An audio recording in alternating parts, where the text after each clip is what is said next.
กับชีวิตอายโปรดหยุดทำลายห้องหัวใจด้วยการสวมเขาบ่อยากคิดน้ำตาอ่านสาระคนเศร้าบ่อยากโดนอุ้มเท้าเหยียบใจถ้าคิดว่าฉันนั้นสำคัญกับชีวิตคนอย่าให้ลุ้นหลอกเธอทุนว่าเธอห่วงใยโปรดอย่าทำร้ายกันถ้ายังเห็นเป็นแฟนอายน้องนั้นยังบ่ตายขอจงอย่าหามีพันรยา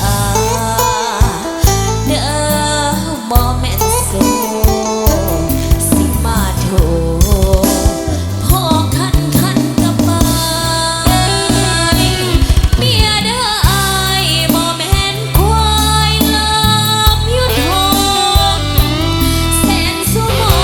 งบ่สิคงมาหากันบ่แม่นดินบ่แม่นทรายคิดได้อายสิมาได้ถ้าบ่ให้ความสำคัญอย่างเอามาเมียเด้ออายบ่แม่นควายลามอยู่ทองแสนสุมองบ่สิคงมาหากันบ่แม่นดินบ่แม่นทรายคิดได้อายสิมาได้ถ้าบ่ให้ความสำคัญอย่างเอามา